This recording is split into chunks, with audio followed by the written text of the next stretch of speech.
Two women, a sunny afternoon in Versailles, and a stroll that somehow transported them back in time. Were they hallucinating? Or did they really witness the ghost of Marie Antoinette? This isn't fiction. It's a documented mystery that's baffled historians for over a century.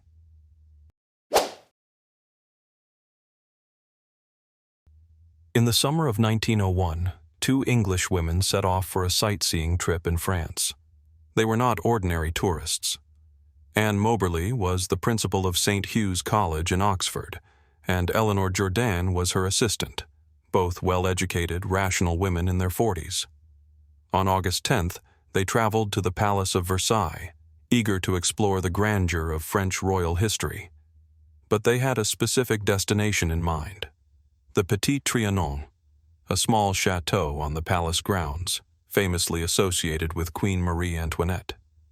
What should have been a leisurely afternoon soon took a strange turn. After some confusion with the layout of the gardens, they began walking down unfamiliar paths. That's when they noticed a shift in the atmosphere. The sun dimmed. The air grew unnaturally still. Birds stopped singing, and everything felt off. They would later describe the sensation as a dreamlike oppression, as if they had walked into another reality.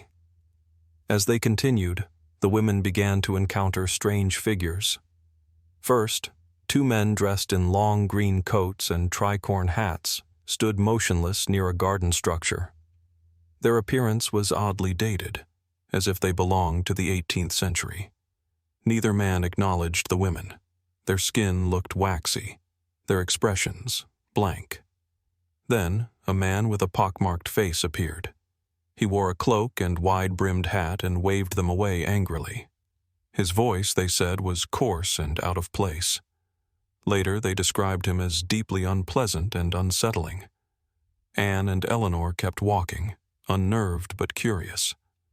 As they approached the Petit Trianon, Anne saw a woman seated on the grass, wearing a pale green dress and a large white hat. The woman was sketching quietly. She didn't look up, but her appearance stunned Anne. Her features were delicate, aristocratic, almost like a wax figure come to life. Eleanor didn't see the woman, but Anne would later insist that she had seen Marie Antoinette herself. Then, just as suddenly as the strange spell had fallen over the gardens, it lifted. The sun returned to full brightness. Sounds of nature resumed. The women felt like they had snapped out of a dream.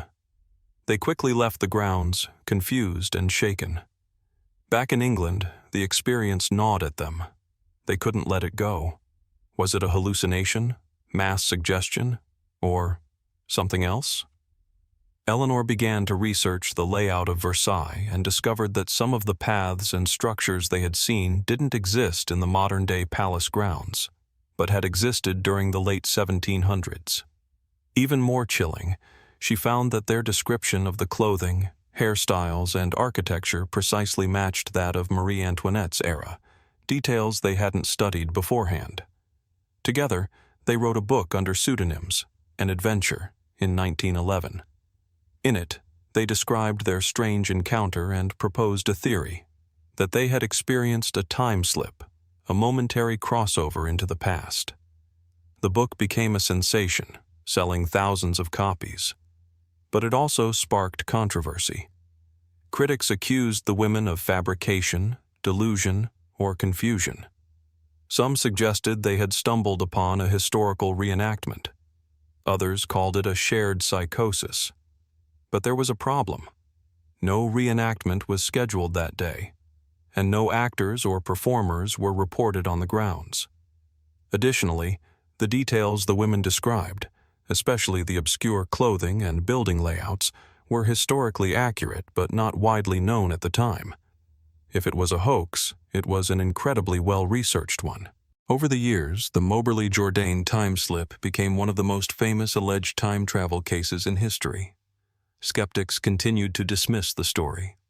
Some psychologists suggested the women may have experienced a form of dissociative fugue brought on by heat and stress. Others believed it was an example of mutual fantasy, where one person's vivid imagination influences another's perception. But proponents argued otherwise. Some pointed to the specificity of the sightings, the accurate uniforms, the peculiar hats, even the garden gate that had been torn down decades earlier. How could they have known? In later editions of the book, Anne Moberly doubled down.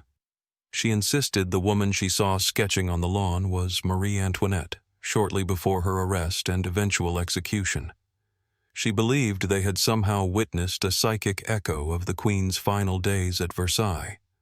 Both Moberly and Jourdain died in the 1930s, but their story lives on. To this day, paranormal investigators, historians, and skeptics continue to debate what really happened on that August afternoon in 1901.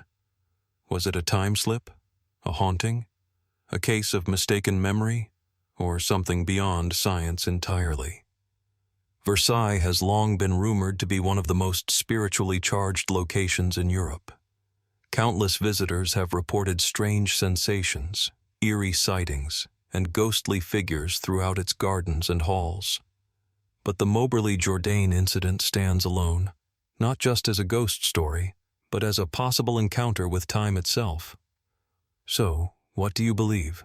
Did two educated women truly step into the past? Or was it all just a trick of the mind? Let us know your thoughts in the comments.